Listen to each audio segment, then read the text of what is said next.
class. Yeah, I got to practice.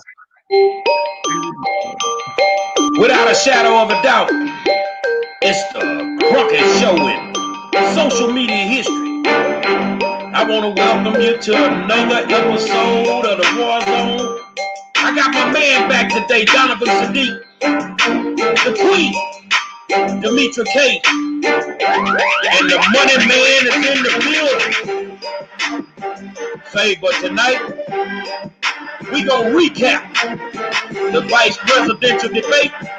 And of course, the Money Man gonna get loose. Tie all this politics stuff into the money. But Sauce, what it do? Louisiana Cajun Militia. The OG in the building, man. Let's go. Say, man, I want to welcome you to another episode of the War Zone and tell you, just like I tell you every day, thank you for tuning in. Because you don't have to do this, but you're hanging out with some real live gangsters. Walter's a gangster too. He's a financial gangster. So he beating people up for that money. So, I'm gonna start it off like this here, man. My good friend Demetra sent me an inbox today of somebody from the Louisiana Cajun Militia, or whatever the hell that shit is called now, the Louisiana Reaper Division. And And somebody actually sent it to me. They were trying to get a hold of you, so they sent it to me, and I saw it at 4:30 this morning. You know what's amazing? Why you gotta send it to Demetra? Y'all know how to get in touch with me. Y'all know how to get to me, man. Your old lady get to me. Why you can't get to me? Come on, man. But anyway, dude sent this, this inbox with this video, and he scroll up and big homie. Man, ain't nobody scared of y'all, man. I keep trying to tell y'all, dog. Ain't nobody scared of y'all, man. Really, I think you motherfuckers need a puppy. I think y'all need a puppy or something, dude. Or you might need to listen to Walter and get your money right, man. Because really, I ain't got time to play with your homeboy. But it is what it is. And I want to send the prayers out to the people in Southwest Louisiana, and especially Mayor President Donovan Josh Guillory, because when the hurricane hit Lake Charles, he refused to help the Lake Charles residents. And now you got a Category 4 coming straight for your city. Good luck with that, Josh.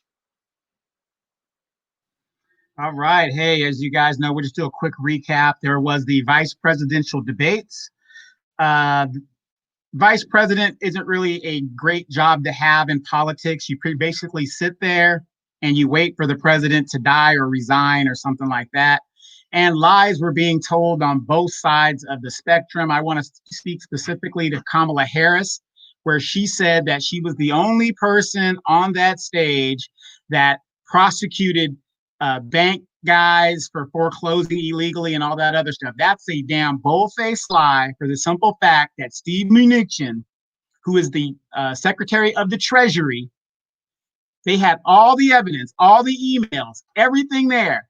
She chose not to prosecute him, and he donated to her campaign. Now, we know Mike Pence is a douchebag, but we already know that. But the lies on both sides, people, I've been telling you, these are the same people. They get their money from the same people, same party.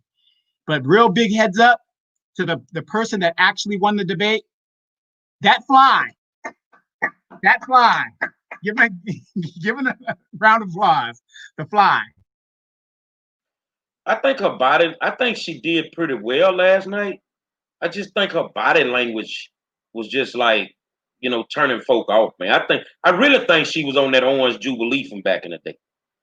Or either she was on that night train or something. We know what the hell was wrong with Pence eye, man. Man, that wasn't a pink eye. That was looked like somebody punched you in your eye, dog. Say, man, y'all need to quit hanging around Pence and them right now, because everybody around there got the COVID, man. And I'm just telling y'all up in Washington, man, y'all kicking it with them, don't want to wear your mask and all that. Say, man, Pence got something. But I think that Kamala did well last night. I just think she told a bunch of lies for real, because the Mnuchin thing is what it is. I mean, you didn't prosecute Mnuchin, and this man made hundreds of thousands of people lose their houses, with what he did. What you think, Demetra? Well, so I watched the debate last night, and I always say that I'm nonpartisan, and neither candidate, if you will, vice presidential candidates, swayed me over at all. I thought it was just a good debate in that Kamala did eat his lunch.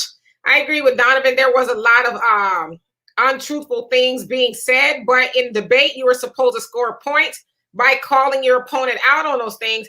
And as much as, Pence thought that he was doing that, he didn't. He dropped the ball quite a bit, especially when it came to Kamala's record on crime and what she did to actually harm Black people. He was supposed to nail her to the cross on that, and he did not. In fact, he dropped the ball so bad to where she was like, well, I'll bring it up. He didn't even know where to go with it. She went on to say, well, I want to speak to that. She went to try to defend her record, and he just was like, I'm going to wait for the fly to come on in the room. But yeah, I mean, I think if there was a winner to be had last night, I definitely think that it was Kamala. And you guys know I'm not a fan of Kamala, but I thought that she won the debate simply because, for one, we saw Pence was trying to rope-a-dope style like Trump did on Joe Biden last week, but she didn't allow him to do that to her. In fact, she's told him, I don't need a history lesson from you, because, he was trying to school her or whatever. But I think she did a good job, especially by pinning the results of the coronavirus in the United States solely on the Trump administration. She did not let him have any room as far as that was concerned. She made sure that the onus of the coronavirus in regards to over 200,000 people losing their lives in the United States belonged to the Trump administration. And so, Trump was it might as well be the same person, right? Pence was trying to do the same thing, over talking, and talking past his time and just being a rude white dude, one being rude to the Black woman in the room. And don't go there. I want nobody talking about, well, she ain't Black. Tonight she Black, okay? And then being rude to the moderator, who was a woman. He was more or less like, listen, heifers, I'm going to be done when I'm done. But as we see, it didn't work. So did it sway any people who were nonpartisan or undecided? I don't think so. As I said, I'm nonpartisan, and I wasn't moved. I was entertained, but I was like, who would have thought a goddamn fly would come in and completely steal everybody's thunder? Hilarious. Well, I'm gonna be honest with you. I'm like some of these other people, man. Where they get these moderators from? Man, can you go get Samuel L. Jackson? Cause I know my man gonna tell him when Trump get to going off, shut your motherfucking ass up. They need somebody like Samuel L. Jackson as a moderator, because the ones they got right now, they just punking these moderators, man. But like I say, I kind of feel like you. I think, her body language was, catering more to the Black woman, because y'all, you know how y'all be doing. You know how y'all be throwing your neck and all that. But I will say she got a good set of teeth in her mouth, though. I mean, and that's another thing as far as, Kamala being a Black woman, a woman of color, however you want to classify her. See, I train people to debate, so I kind of am within my element here. And the thing about Kamala is she had to be careful, because no matter what she did, and I saw and heard a commentator say she didn't like the Kamala's facial expressions. And so as a Black woman, she's out of the gate. She's got that on her shoulders. Like, if I, roll my neck or raise my voice a little bit too loudly, somebody is going to accuse me of being an angry Black woman. And so I'm sure, was trying to find a fine line and not giving off that. And I watched the whole debate, and I never once saw, and again, I'm not a Kamala fan, but and Don, I'm going to tell you, I'm not one of those people that's going to lie to kick it, because I don't like a person. I'm not going to lie on that person. And I think that she did a good job in not coming off as an angry Black woman. Even my sister had to unfriend her friend from the 6th grade behind calling Kamala all kind of names and stuff, and everything but what the debate was about. And so, I just think it's unfair, especially for Black women. And Damon, yes, I see your comment. It says the sexist card. No, I'm calling it like it is. Because Mike Pence, he probably wouldn't have done that to a bunch of men. I mean, he was a rude asshole. And I believe it had a lot to do with him being a man on the stage. And we are familiar with some of his policies, you know, and we know a lot of Republicans are pro-male and, you know, woman, get your ass in the back seat type of stand. So I think that read pretty obvious. And go ahead, Donovan, before I go to Walter. No, you know, and real quick, the Republican women, they love being women. They love, yes, you know, they love bowing down, and, you know, it's just super crazy. But I'm gonna tell you guys that we've been telling you on this show, a lot of stuff is going on in Michigan. They had an actual insurrection where they tried to kidnap the governor. So you've got these white supremacists out here doing what they do. And I'm just gonna say this: if you can get a firearm, legally obtain a firearm, or get it somehow you can get it, do so, because shit is going to be going down. So I just want to just mention that, and don't be surprised. And one last thing before I give it to Walter, Damon says, will they stack the courts or not? It depends on who you're speaking of, but Trump is stacking the courts. Obama stacked the courts. Presidents stacked the courts in their favor. Why are we acting like we don't know these things? Like we talking politics, but we acting brand new here. That's what presidents are supposed to do. They're supposed to stack courts in their favor. Like, really? So anyway, let's get off of that. So Walter, how you doing today? No, I'm doing like you guys doing. I watched the debates. Last night, I thought the debate was pretty. It was better. You know, yeah, it was some madness, but it went a lot better. I did want to address the Kamala Harris facial expressions.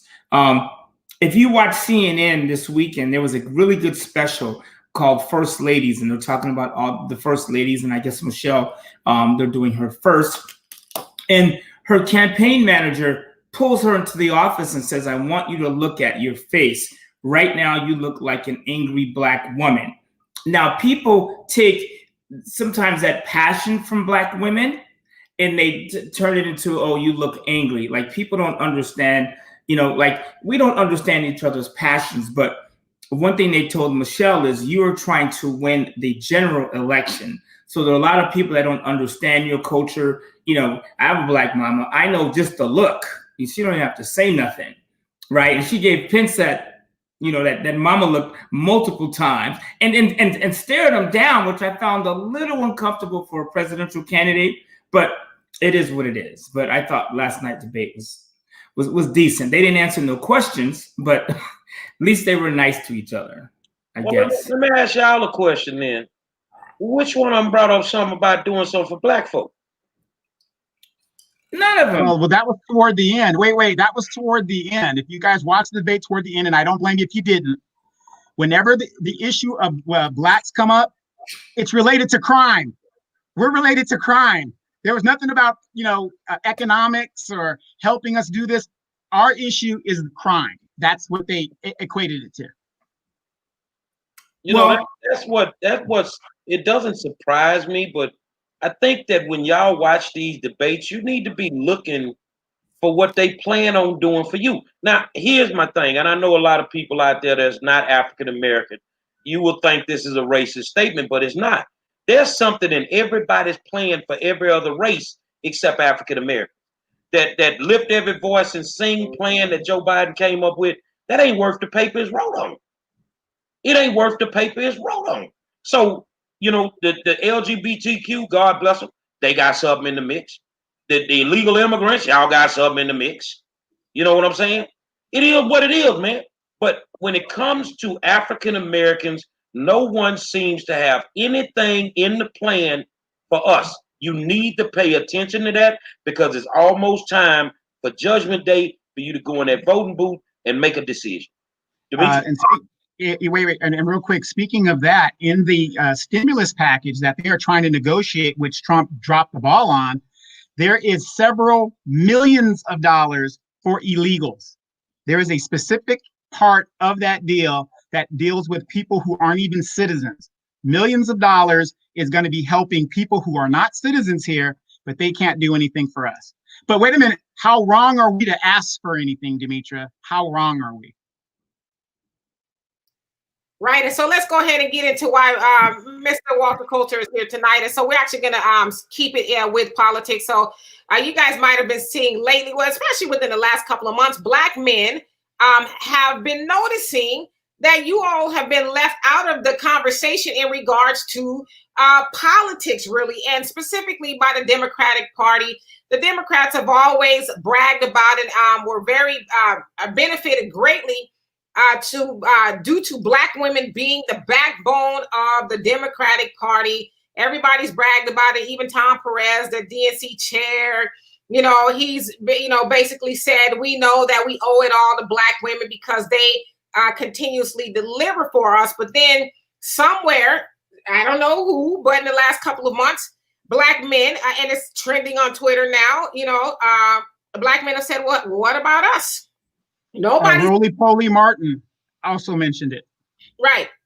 So Black men are saying, nobody's catering to us. No one is trying to see what our concerns are. And so I was actually speaking to Walter, and yes, Roland Martin, who is a big time staunch Democrat, has basically admonished Joe Biden and Kamala and said, hey, if you're expecting to win the election, you are going to need Black men. You better start including them in the conversation. And so I was speaking to Walter earlier about the matter, and I said, well, why don't you, if you can, come up with 5 tips or so, because this is the thing.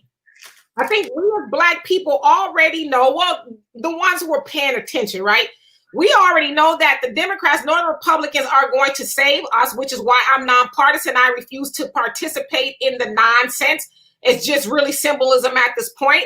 But so we know that even if they do cater to Black men, even with the 26 days that's left for the election, what happens after that? And so Walter is going to tell us how, especially Black men, you can go about your the business of not caring if the Republicans or the Democrats cater to you at all, because you have your stuff so airtight to where it's like, it's an election. Oh, well, we got our stuff together. We got our finances together. We got our businesses. We got our schools. We got politics rolling. We're influencing, the courts and police per Dr. Claude Anderson. And so Walter is going to tell us how we can go about doing those things. What you got?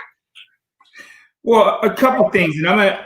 And we're also going to, if you guys have any questions, I'm going to go through, and Donovan, you can help me to the comment section to pull out some questions that are relative to the conversation here. Okay, go ahead.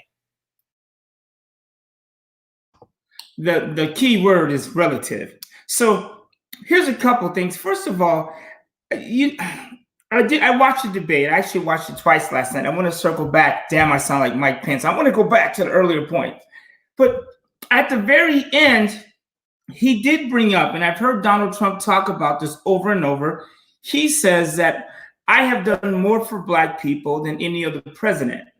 Now, what I'd like one of the politicians to do is address that. Is that true or not?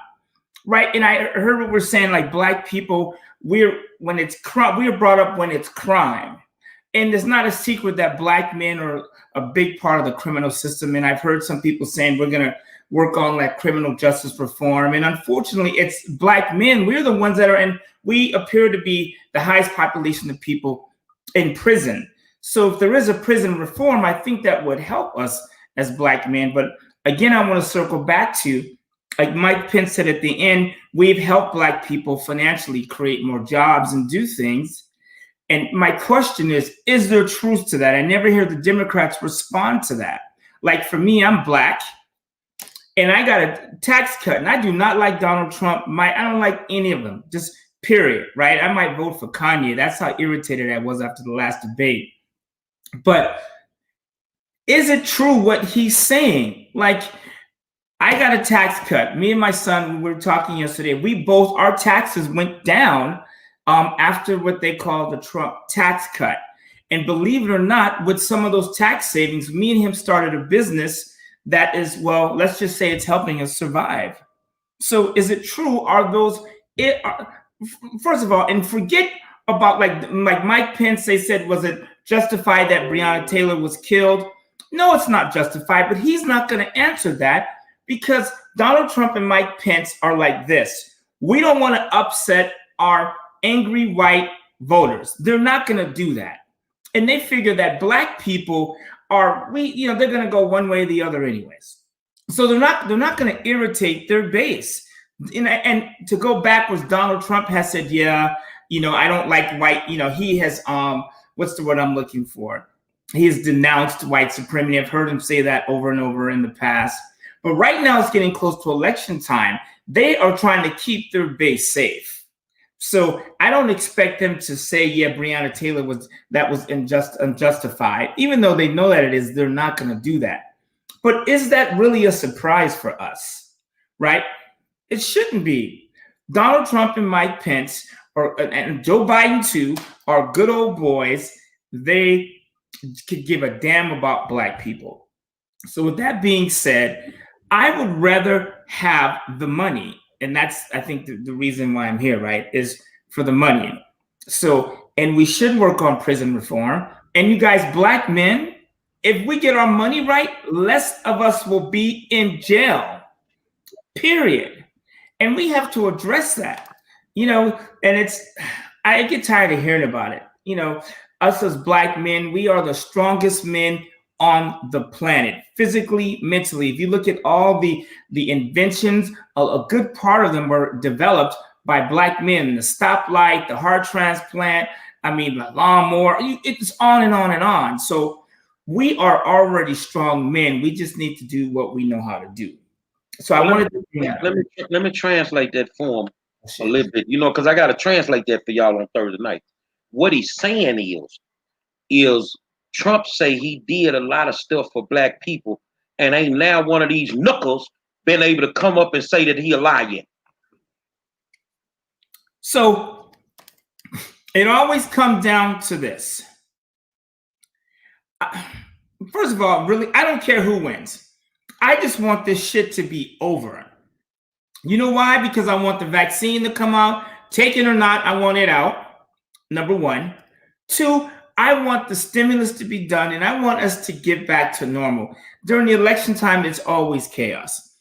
I cannot believe that people are still voting for a dude and hoping he's going to make a change. That's insanity. It's almost like when Barack won, I didn't vote for Barack because I expected a change for black people. I voted for Barack because he made sense, regardless of what I thought he was going to do. And I wanted to see a black man in power, period. And I liked the way that Obama represented the black man. He made us look good, regardless of how liberal he was. And I'm a registered Republican, so Barack is not my normal type of candidate, but I like what I saw. So to translate that for y'all, what he said is Obama ain't did a goddamn thing. Well, I didn't say that completely, but I hear a lot of people saying that. And we did get Obamacare. I got my health insurance statement somewhere, and my health insurance, mine went down. I don't understand the whole Obamacare, and I know friends that didn't have medical insurance that do have it. So for a lot of people, especially who are suffering financially, like in California, if you make less than like $40,000 a year, your health insurance is damn near free. I think you can make up to 70, 75 grand and get discounted health care. So I think that's one thing he did, right? And one thing I liked about Obama is people forget about is he was a good mediator. If you see him, you saw him at the UN, you saw Obama speak. Not one time did this dude get out of not one time did he act a fool, not once. You can't find one tape with Obama acting up. Nothing in this dude's past that they could have brought to the table. So regardless of what he did or didn't do, I think what Obama, him being president, gave black men a good look, right? And that Obama's rich, by the way. I love that. People beat this dude up because he's a multimillionaire. Isn't that the point? Isn't every president that's ever ran came out and got money? You're supposed to do that, right? I'm thinking about running. Let me translate that for you. What he said was, for y'all in the hood that don't get it, he said Obama had a cold walk like Denzel Washington, and a pair of lips would tell you anything for 8 years. Yeah, you guys, and here's the other thing too. As far as oh, that's money. Gotta go. No, I call him back. That's on my list too, by the way, of get the money when the phone rings. So, anyways, you guys, here, forget who wins. And there's a good chance that Joe Biden might win. I mean, there's a good chance. And a lot of people, corporations and people are like, whoa, what's going to happen with our money?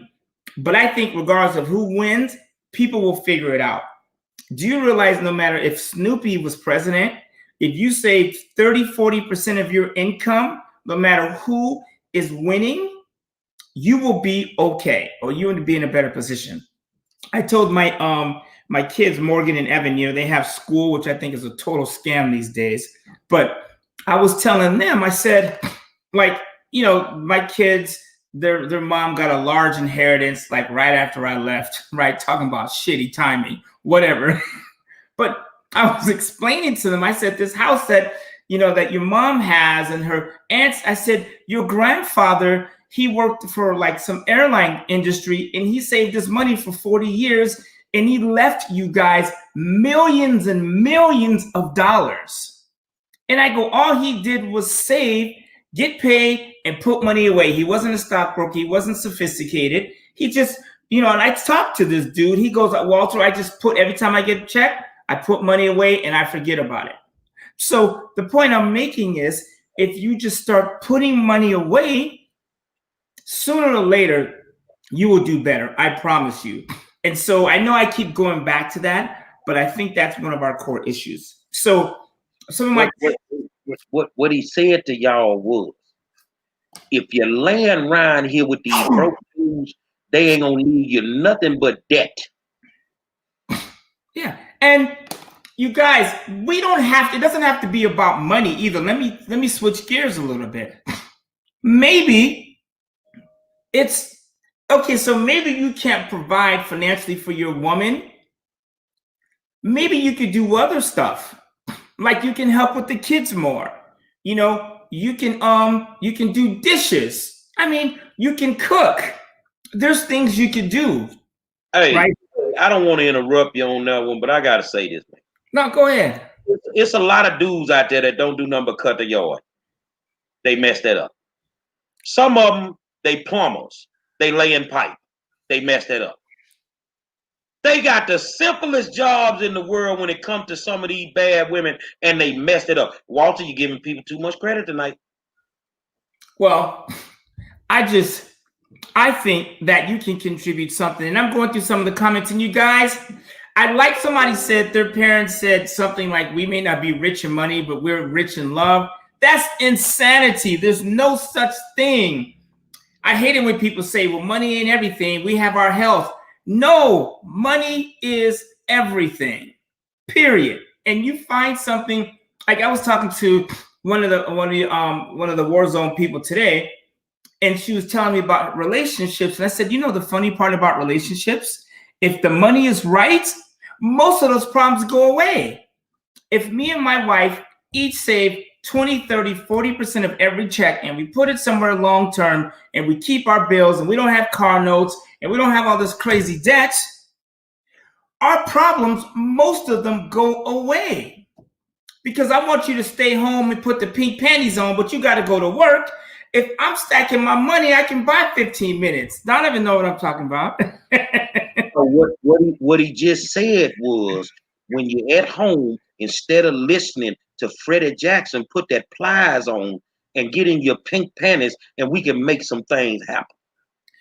I mean, because money is key. Like, I live in California, right? I live in Southern California. And when the nightclubs used to be open, not that I went a lot, but sometimes I would go happy hour. I'd grab a drink after work, me and some of my business partners. And you would see these when I say old guys, I mean guys like in their 50s, 60s, 70s would roll up with these women in their 20s and 30s.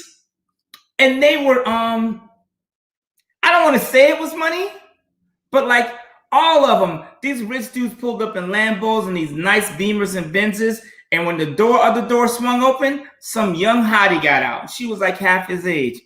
So what he said to y'all is some of y'all was freaking in high school with them old dudes from the HBU down the street and think we didn't know about it because you didn't want to deal with us because we was too young.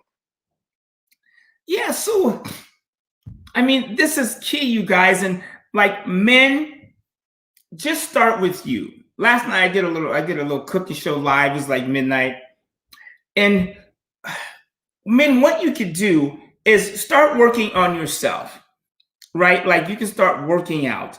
See, as you start working on yourself, other things will get better because you don't work out, you don't eat right, and then let your money slip. And somebody that's saving money and really trying to get their stuff together, they tend to do better in other areas, right? So what I would say, or go back to my first point, is there's all kinds of stuff you can do. You know, maybe you provide a service. I know some guys where their wife make the money and they stay home, and I'm cool with that, right? That's their agreement they made.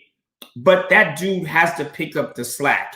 Like, you know what I'm saying? Men, like, there's things you could do. Like if your woman is making the money, then make sure when she go to the car, she has gas in the car and it's clean, right? There's things you could do to make it easier. I think what women and black women in particular are talking about is men that don't do shit at all, right? So yeah, thanks for putting the Cash App up. I was going to ask you to do that. That's one of my tips, right? Get the money. So there's other things you could do to maybe make it easier, right? Because women, like, or men, when you work, you pay for like housekeepers and, you know, people to cut your grass and those. So you could do those things to help out. Do you understand what I'm saying? So maybe it doesn't have to be money right away. And I'm not saying men don't have to work. They should work. But there's other things you can contribute to make the household better. Because I know a lot of men and their women make more than they do. And so what he's saying to y'all is, you dudes out there that laying around the house all day while your gal working, you got to learn how, especially with it being October, learn how to put a hump in your back like a Halloween cat and handle your business in the bedroom, man. Yeah, and especially, I mean, if you're not working, you should definitely take care of that. I mean, you should be well rested for that activity. Go ahead. And let me get to this comment too. Me and Walter was actually talking about this earlier. Kiki, how you doing? It says, laugh out loud. Okay, so why do men equate women to money yet complain about gold diggers though? People come for what you advertise, fellas. Just saying. And so I want to tie that into a conversation me and Walter was having earlier. I saw a post that says, why are Black women shamed for wanting a man to be financially secure or for wanting to be in a financially secure relationship? Where you hear Black women say, I need a man with money, this, that, and the other. She's likened to a gold digger. And you guys can correct me if I'm wrong, but I don't know if other women of other races necessarily have that problem of being likened to gold diggers when they expect for their men to be financially secure. And Walter, you said plenty of times that you've talked to plenty of Black women who said, I'm cool if he can take care of himself. So what do you guys think about that? That I've said it on this show before, and I'm going to be serious for a minute. I may have been a piss poor husband on some levels, but I was a hell of a provider. And bottom line is, you wanna claim the Christian role, you know, because you're sitting up here with a couple of Muslims, you ain't know that. But you know, and I'm a sinner in training. But for you Christians out there, God put Eve in the Garden of Eden to be a helpmate. That's what he put her in the Garden of Eden for, to be a helpmate. So that means if you want to be a man and you live in the household, then take care of your goddamn business. Take care of your business, homeboy. And that's all it boils down to. So all this, I need to go half. No, you don't need to go half. You need to be a man. So if you didn't have a woman, where would you be living? With your mama? With your mama? Well, you ain't a man if you're living with your mama and she paying your bills. So we need to man up. We need to pay the bills and let these ladies take their pants off and put their skirts on. That's just my opinion. I can't speak for the other three people on the panel. Donovan? Ditto. I mean, that's pretty much how it is. You can't be one way and then the other. You know, it's like having you know, your cake and eat it too. It's either you're gonna, you know, be a woman and I use this. Remember, I used to use this analogy all the time about that young troop that was like, she ain't got half the rent. I looked at him like, aren't you a man? She doesn't need half the rent. But a lot of women have brought into the false prophecy of they don't need no man. We need each other. And before I kick it back to Walter, years ago when I was going to church, I heard a pastor describe this scenario that I'm about to say very beautifully. He says, when Adam got Eve, he wasn't building the garden. He didn't say, hey, baby, you know, I got this patch of dirt right here. Right now, it ain't nothing. It's going to be something. No, he got Eve when the garden was built, you know, and all she had to do is come in, as Gary said, be a helpmeet. You know, he was lonely. He wanted a companion, but I think a lot of times people have that backwards. So what do you guys say about that? They do have it backwards. I mean, at the end of the day, man, let me just put it out there, you know, because I don't want to. I'm trying to, you know, I've been doing good on the cussing, not as much, but you know, you want a bad beat. You want to walk around with her on your own, but yet you don't want to do what it takes for her to be the bad beat. You know, let's just be straight up with it, man. I mean, if you want, look, one thing, you don't get what you pay for. Did you hear what I just said? You two black men up there, you gonna get what you pay for. So if you don't want to spend no money, if you don't want to make us shine, then go take your ass to the nearest project and get you what you can get. Matter of fact, I tell you what they could do. You could get with Walter. He can help you start a business, and you can start shelter pimping. Okay, we just talked about a lot, but let me grab your last point. It's because I said this to somebody today. I said, here's what you could do. I told this young lady, because she was like, what do I do for money? I'm trying to get on my feet. I said, here's what you do. I said, basically, every time me and you speak, you tell me about what's happened in your past. Number one, and this happened, this person did this to you. And I said, that's not true. No one does anything to you. Nobody breaks your heart. You broke it, right? You saw the signs. Nobody gave you a case. Nobody did you bad. You accepted that. So what I told her was, I said, do not ever go back. Like when me and you were on the phone, let's go forward. I don't care what happened in the past. It's got nothing to do with our future. Well, every time you answer the phone, it's got to be money, friend, family, relationship. I need to get something out of every single phone call I pick up. So when my phone rings, people say, oh, well, I couldn't get a hold of you. You ain't talking about shit. I don't want to gossip. I don't want to hear about your baby mama stuff. I don't care about none of that stuff but the money. I have 6 kids, 4 grandkids. I have family everywhere. I got other stuff to do. So stop making excuses. You guys, when people call you, like that's what I told the girl today. I said, go to Wix, start you a website. It's $10. Get you a Cash App and put it on your social media and say, from now on, if you need anything done, Cash App me and I'll help you fix it. She was saying, well, so-and-so, I got them airline tickets. This person, I got these 2 people a job. And I helped these 2 people. And I said, did any of those people pay you? She said, no. I said, you need to call their ass back and you need to give them all your Cash App. Period. Don't pick up the phone if it's not going to help you. And you guys that are talking about the past and all these, stop that stuff. Real bosses don't want to hear about your problems. Period. And we people of color need to stop with this madness. So that would be one of my tips for all people, black men especially. Don't deal with problems. Move forward. I tell people, is this conversation have to do with income? Money coming into me, right? Okay, then let's talk later. Period. So that way, when you're speaking, you're making money. You guys should look at an hour this way. Can I make $250 with my hour?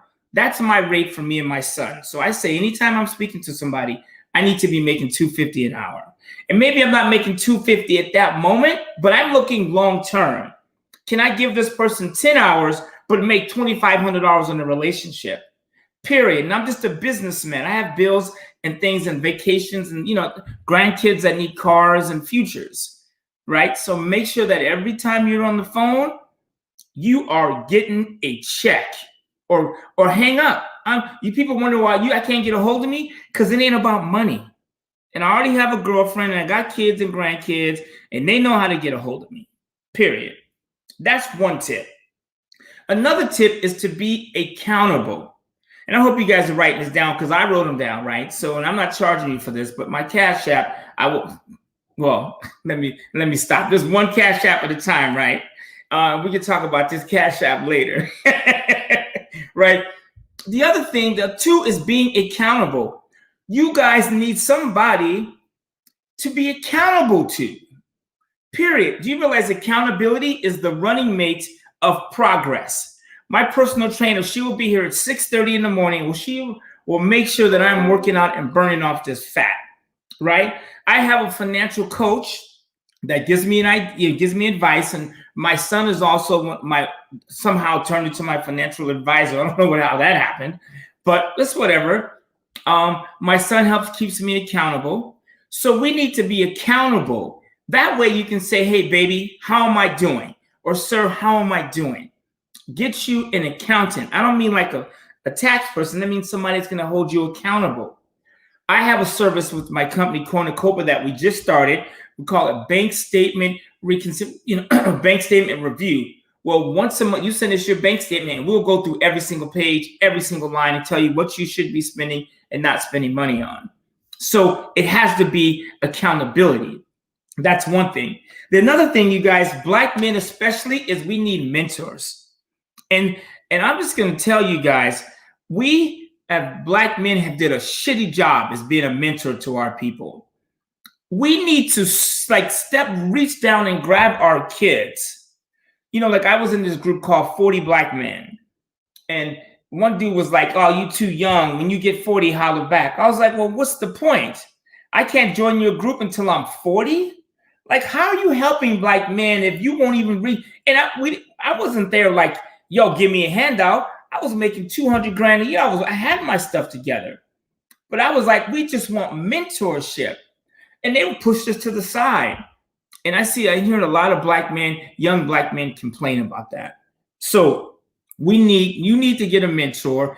And if you're on the right track, be a mentor. You guys, and here's one thing I told my daughter. She goes, Dad, I don't know what I want to do with my life yet. I feel like everything has to be perfect. I said, no, it doesn't have to be perfect. Just go. Here's something you guys can write down. You guys watch baseball, right? In baseball, and Donovan, you know more about this than I do. In baseball, if you come up to the plate 10 times and you only get on base 4 times out of 10, what does that make you? What? An all-star. Who has a 400 batting average in the MLB right now? Can you think of anybody? Do you know anybody that's ever had a 600% batting average, 500%? If you have a 3-3-3, which means you hit 1 out of 3 in baseball, you are a millionaire. You are in the Hall of Fame. In basketball, if you hit 6 shots, 3-point shots out of 10, they will be tackling your ass like they did Shaq. My point being, why would you allow, and I'm talking to you parents a little bit, why would you allow your kid to get sucked up into a system? I'm not saying pull them out of school. I'm just saying, as far as mentorship, you need to be there and let them know, like, listen, in school, like I asked my daughter, I said, if you get 6 out of 10 right, what does that make you in school? She goes, I'm a dummy. Or they call me, if I get 4 out of 10 right, then I'm a failure. I said, in real life, that makes you a star. So you know where I learned that from? From a mentor, a guy that was like, Walter, all you need is one hit in life you only need to have one business that's successful, save the money from that, parlay it into other stuff, and you will be a hit. So if you do 100 things and you get 1 right, you are a success. So you need a mentor to help push you with that. And women, why I got you here, stop criticizing your man. And women, and vice versa. Like, and we're talking to our people right now, right? Like, sometimes shut the hell up. Just let it go. I do not like to hear, like, you ever been in a situation when things are going well, but people just find the little shit to nag about? I don't care if there's a napkin on the floor. I'm bringing home the money. You know what? There's gas in the car. I heard this country song today. I thought I was listening to rap music. This country music. I listened to like 8 country songs. I thought it was a hip hop station. He said, I got a wife and I got a roof over my head, and I love the woman that's in my bed. I was like, I said, I'm gonna steal that. I'm gonna make a t-shirt out of that. The song, he was saying like things are good. At the end of the day, we got a roof, and I love you. Not like we got it. Some of y'all need to shut the hell up with complaining and nitpicking. Morris Chestnut is a fictional character. You know what I'm saying? When you see him on TV, that's fiction. And Morris has been with his wife for over 20 years. Yes. So Morris is selling, a dream to a lot of women, but I guess in real life he is that because he's been married to his woman for over 20 years.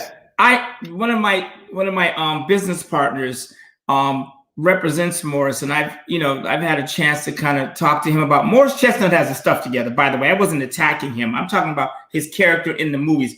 Morris Chestnut, the reason you don't see him all the damn time, because he got investments, real estate, his shit is together, right? But the character I'm talking about on TV, like the black man with the Mercedes and the Lamborghini and the most of that stuff is fiction, right? And you ladies just need to get you with a man that's trying and that's putting in work. I don't mean dirty work. I mean the good work. Do you understand what I'm saying? And you don't have to be rich, but give him a shot because you heard the lyrics. He'll leave your ass for a white girl. I was with Kanye when he worked on that album. We were in the studio. I remember he used to hand me CDs and be like, what do you think about this hit? And he joked about it because everybody's sweating me. Everybody's on me. Everybody's talking shit. But when I make it, I'm over it. Do you understand what I'm saying? So lighten up on these brothers. And brothers, you got to earn black women or women's respect. Like a woman will criticize you, fine. But if you're working hard, her criticism won't be as strong either. So I think that's another point. Another thing, I'm going to say it slowly. I wrote it down too. I have my list. Pre-owned elegance. One of your, somebody commented down here about he doesn't have to be in a new car. He can be in an older car. And that's a good point.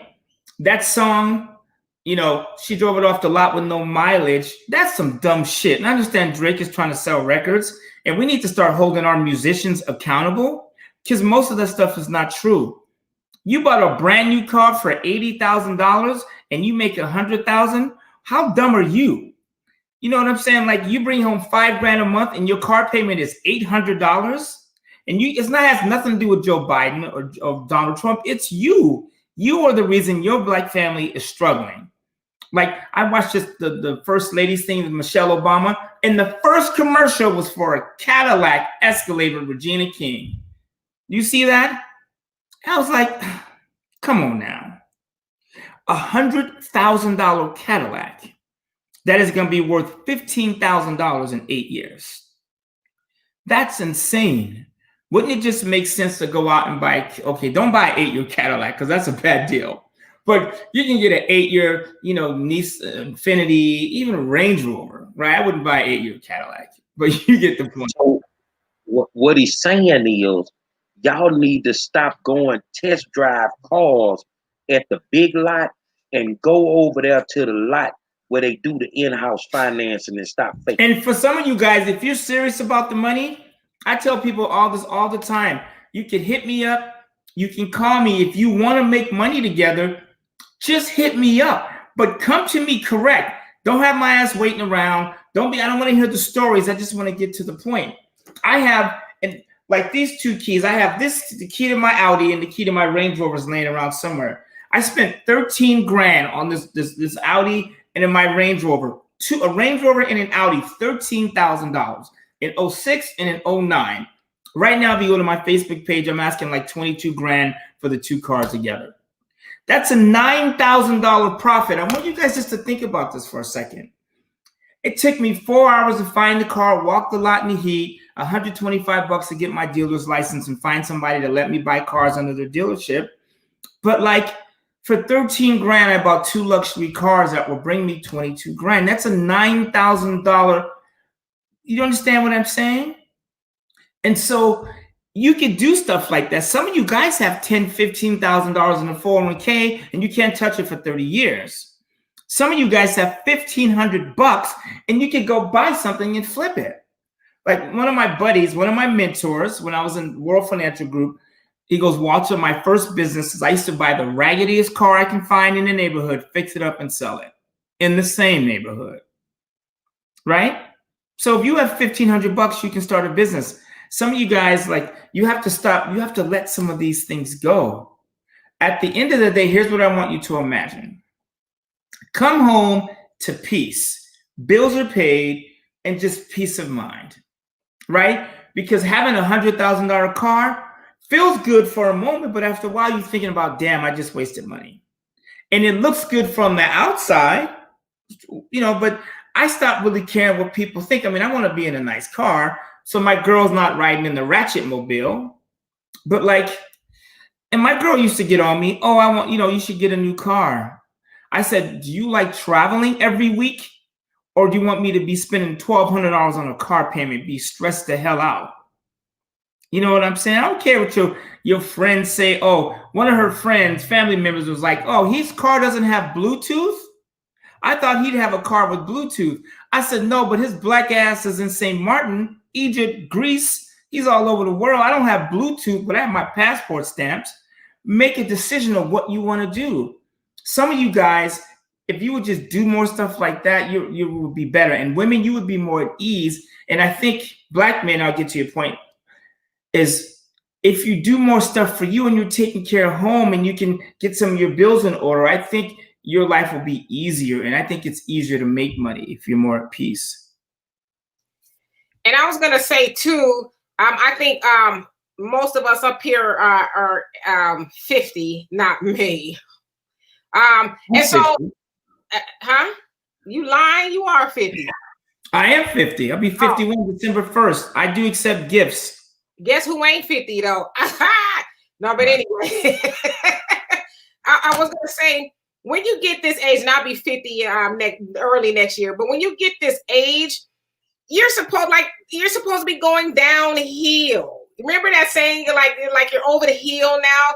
For me, that means financially, I'm at the point to where I don't have a big giant, mortgage and a bunch of car payments. Like you want to be at the point in life, you're like, I've weathered all of that. I made all of my bad decisions financially when I was younger. Now I'm looking at walking on the beach, early in the morning for exercise and not having to go to 2 or 3 jobs and make all these, payments and stuff like that. And so I think that's something, especially when people get older, should be thinking about. You shouldn't be biting off more than you can chew. You should want to be in a position like Donovan, who, doesn't have to pay for a peanut if he don't want to.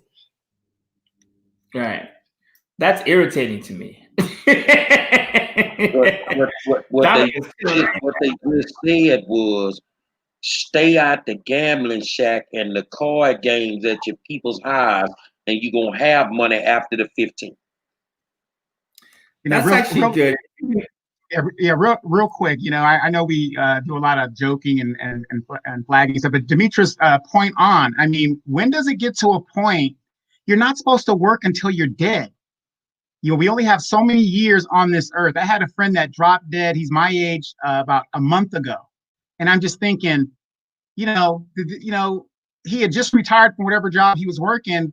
3 years before that, he only had 3 years to enjoy a lifetime of working, which is kind of crazy. But you see me on the show, you see people like Walter on the show, and you say, oh, these guys are just this or just that. Donovan was in Vietnam. Donovan was in South Africa. Donovan was, doing what I need to do.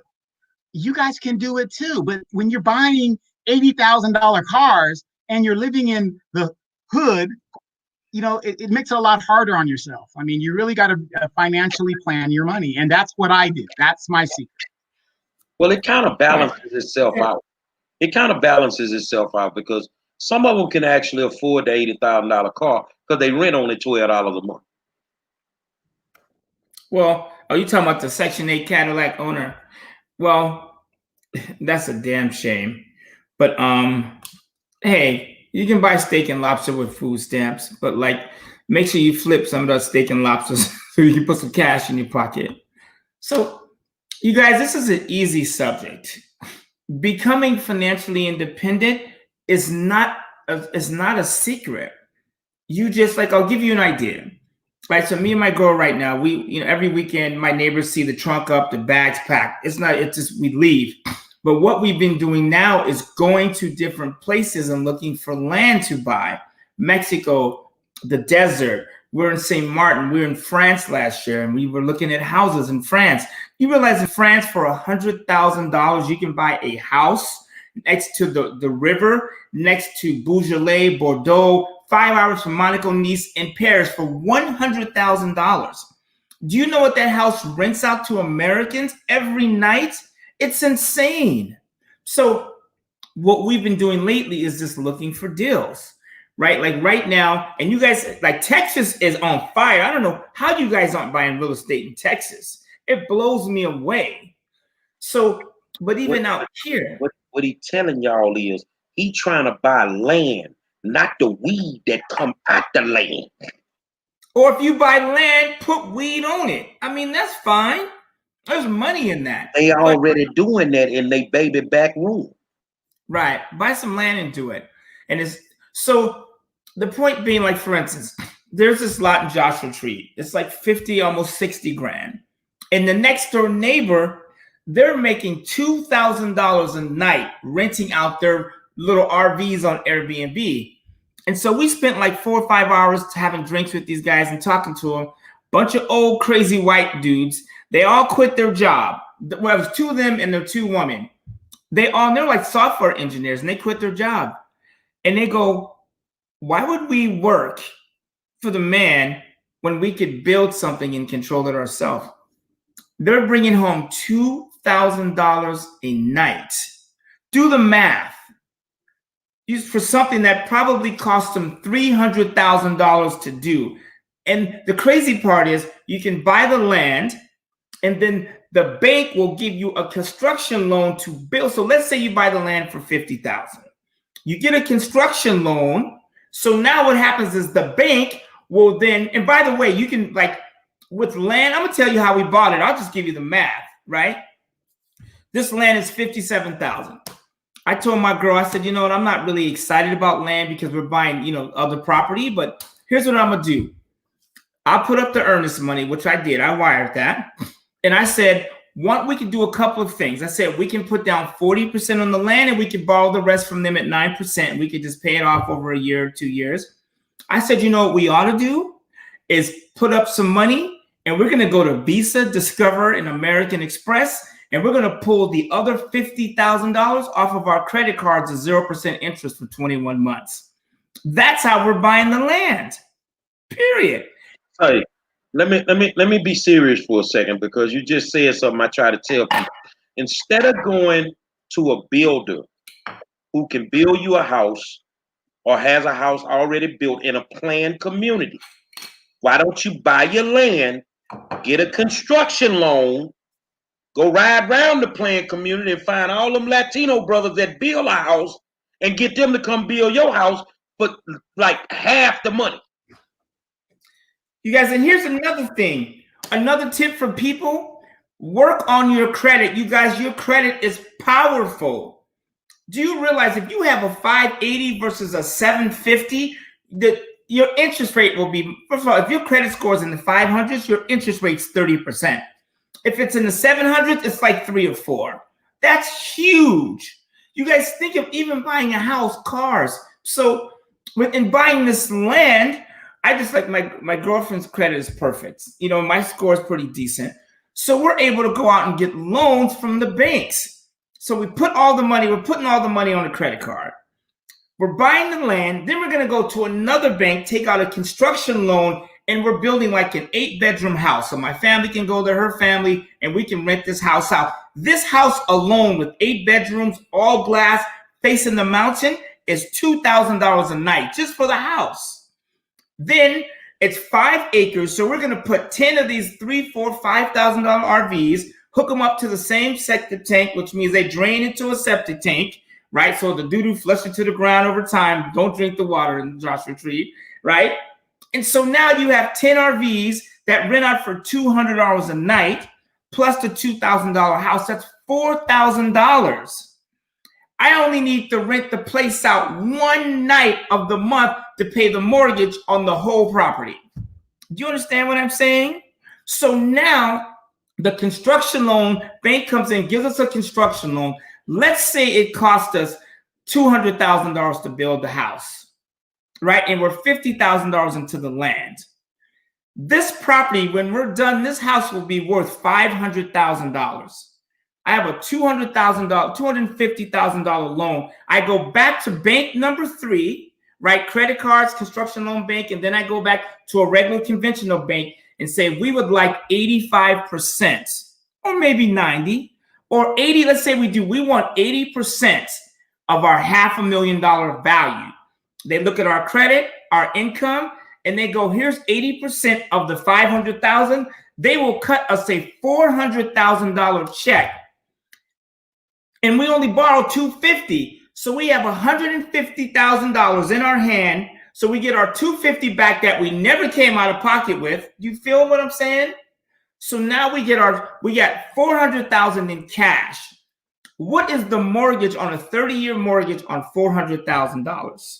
Does anyone know that? It's about $2,000, period. $2,000 a month on a $400,000 mortgage. So if my property rents out for $4,000 a night and my mortgage is $2,000 for the whole month, how long does it take me to break even?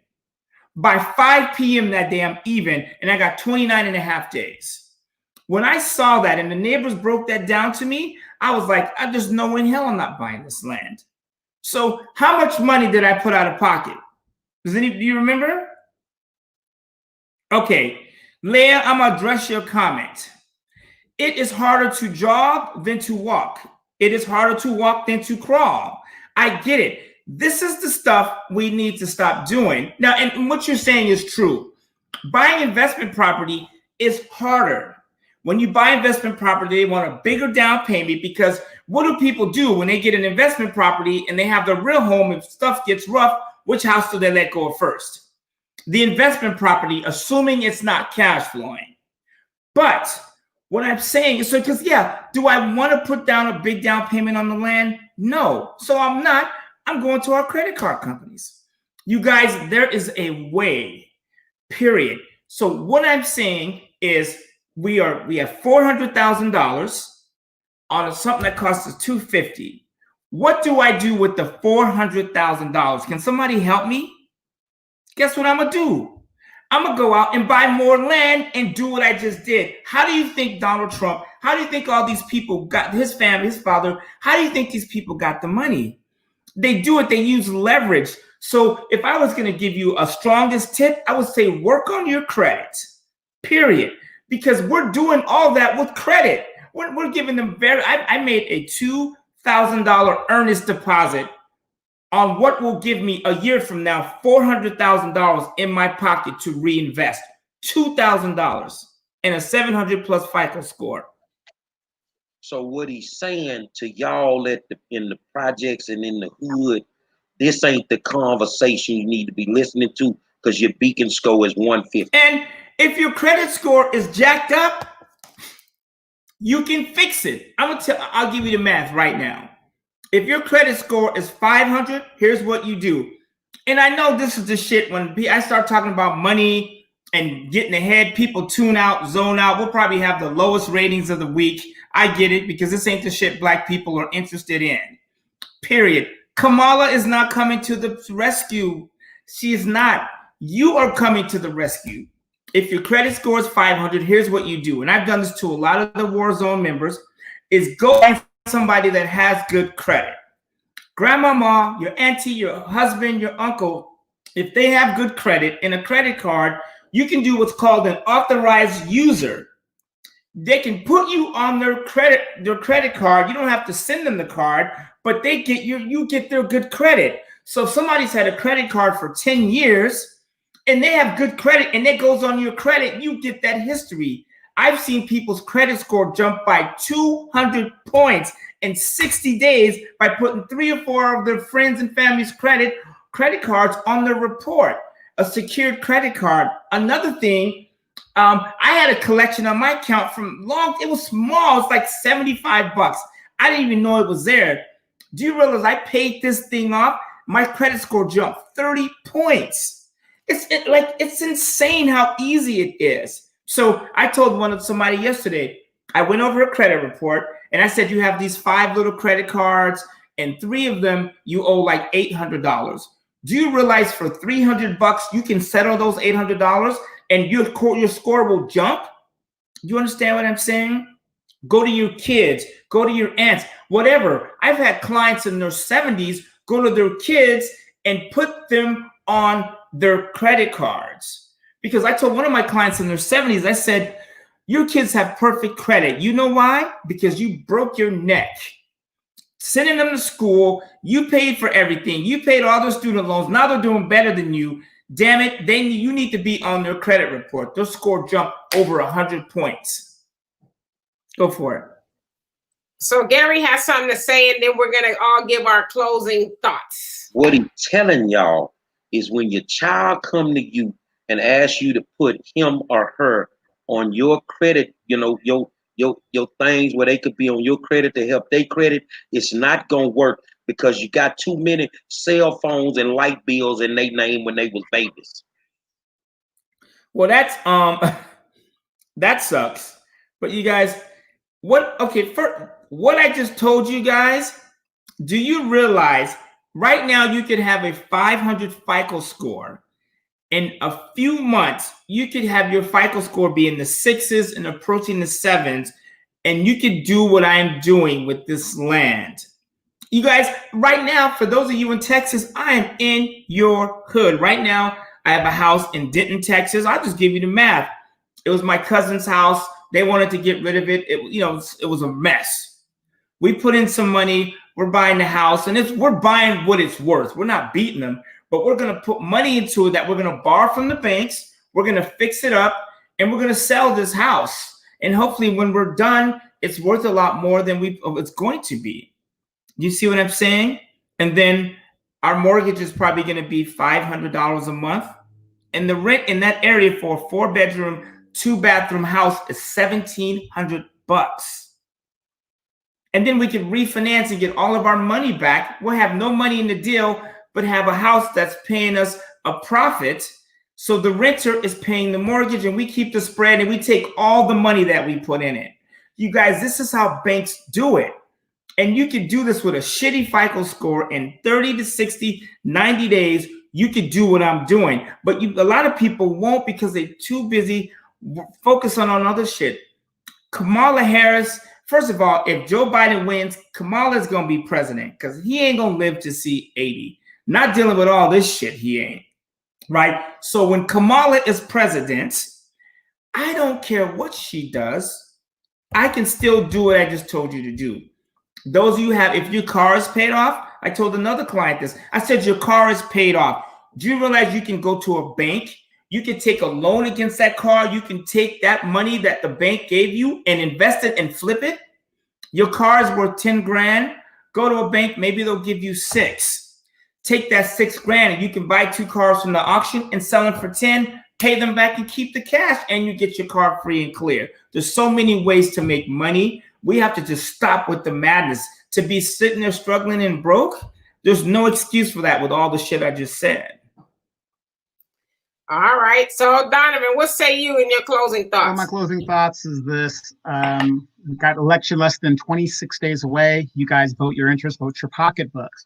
But here's the one thing you got to do. When everything that Walter has said, it can be done, but you have to have the discipline to do it. Budgeting in our community is hard to do. But if you have the wherewithal and you really want something that badly, you got to fix your credit score. Without your credit score, you don't get jack shit in this country. And I'm telling you, it can be done. So work on that. Stop putting your ruining your kids' credit by using the kid's name and credit and stuff. We know that goes on in our community because I've seen a lot of kids can't join the military because their credit is wrecked. So they end up staying in the hood, so you've already wrecked their lives. But we need to be disciplined to do this because nobody's coming to save us. Well, I'm gonna tell you this here. I got my friend Leak You. Y'all don't know Leak You, big blogger on YouTube. That's my partner. And I'm gonna hook up with you, Walter. She got a lot of stock questions, and I'm gonna plug in straight to you if that's cool. That's cool. Long as it's about the money, I'm down. Oh, she got that money. She ain't what he telling y'all. Look, don't dial his number if you having a broke conversation. Final thoughts. No, absolutely. So my final thoughts before I give it to Walter, and then Walter gives it to Gary, is you have to be open. And Walter hit on a very, I think, very critical point. And that if we were, and it's just the nature of the beast, I get it. But if we was talking about something a little bit more on the sillier side and, keeping it in high, we'd have the numbers busting through the roof. But when we are talking about things that are actually showing us how to move the ball for the good, because listen, we're in the middle of a pandemic. And if you guys are not watching the news, you can see things are getting worse by the day. They said almost 1 million people last week filed for 1 million more people filed for unemployment last week. The Trump administration and Congress, they're still playing around with the stimulus package. The airlines are getting ready to go belly up. I mean, it's a mess, right? And then we're going into winter where it's going to, get cold, and God knows we're up against the flu so it's going to be a mess, right? And so when we have somebody on here giving up the game, it is imperative that we listen. I mean, even one thing will help you change your life. And, if you guys don't know by now, Walter is my brother. I've taken I would say all of his, well, for the most part, I guess he would beg to differ, his financial advice, and I've been better off for it. Has it been scary at times? I wouldn't say scary. It's a lot of times scary doing something different, doing something new. But if you don't take risks, you're always going to be where you are, right? And so the other thing I was going to say is never, as far as a budget, this has always been my budgeting tip, never make more than you spend. And I would say, especially those of us in the Black community, my father always says this: we buy what we want, we beg for what we want, buy what we want and beg for what we need. Buy what we want and beg for what we need, right? We buy the Jordans and the weaves and the expensive cars and the crab legs. Like, what's with the crab legs? I don't get it. And then we need our rent paid, our lights, all that stuff, and we don't have those things. And so never spend more than you make. And as Walter said, save some money. That's the older people back in the day. They weren't doing a whole bunch of fancy tricks. They were just saving their money. That's all you got to do. And so, Walter, what do you got? And then give it to Gary. Here's what I'm going to say. There's several things. You guys can start off small. Right now, I'm sitting here opening my child support checks. Now, here's what I tell people. Because I went to her house to get them. I told another, if you have something coming to you, ask for it. Those of you know me know I raised 3 of my kids when they were babies. I got custody, and every 2 weeks I get a check from them, and I love it. Here's the point I'm making. Get money from all areas. You can cut grass, you can Uber, you can Lyft. It doesn't matter what you do. Just money will start stacking. People ask me, what's this patch you're wearing? I started slinging supplements. That's helped me. And last month they paid me $1,000. I'm like, what? Here's the point I'm making. Go out and get money, because sooner or later it starts to add up. You guys, and here's the other thing. I know we joke a lot sometimes, but like right now, it's about to get really bad. Whoever, like I was telling one of my friends, I said, if I wanted to get rid of Black people and old people who are unproductive, I would create a virus, a disease that is targeted at weak people and people of color. Now, I know I sound like a whatever theorist, but think about what's happened. Do you realize that 2/3 of kids that have died have been kids of color? That means future family trees of color are never going to sprout. like people who are unproductive or people that are sicker, right? Because people that have diabetes and people that have health challenges tend to be the ones to go first. Wouldn't it make more sense to be in better health, right? I like right now I see a lot of Black women jogging and running. I love to see. I know my sister runs all the time. So you can do things that will put you in better shape that long term will end up with dollars. And closing, you guys, it's not gonna get better. It's only gonna get worse.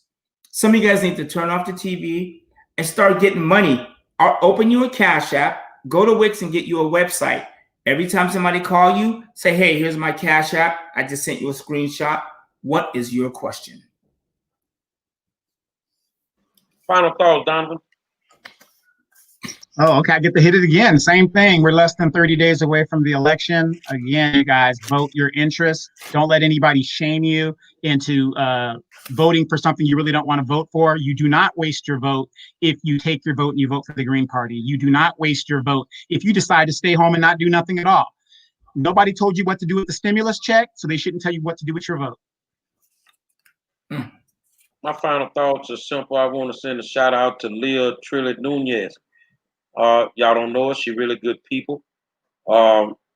Came out of her bubble on her side of town to help some good African-American kids in our school system on our side of town. I always wanted to tell her that, yeah, I'm putting you out there. You're good people. And that's all it boils down to. So basically what they've been saying tonight, if you're broke, you're a joke. You don't need to be broke. You need to start listening to what Walter is telling you and start doing the things that you need to do. I'm going to tell you like this here. If you don't like me, I get it. I get it. But I'm going to send this one out because every superhero need an answer. And I think my homie Sauce, I'm going to send this to you on the way out the door, big homie. What's happening, shouting? The king back. I know y'all miss a pimp, right? Yeah, but this for you, Sauce. Till tomorrow night. Look at him, dog. I see me in the street, but shouting, you don't know me. When you holler, when you speak, remember you don't know me. Save all the hating in the pocket, pimping, you don't know me. Quit telling people you my partner, listen, you don't know me. Don't be a groupie, keep it moving, shouting, you don't know me. Hey, I ain't tripping, pimp, the truth is really, you don't know me. Yeah, you know they call me T.I., but you don't know me. You be hating. Until tomorrow night, man, we'll holler at y'all, man. It's time I made a song for people who know. I graduated at the street, I'm a real OG. I've been trapping.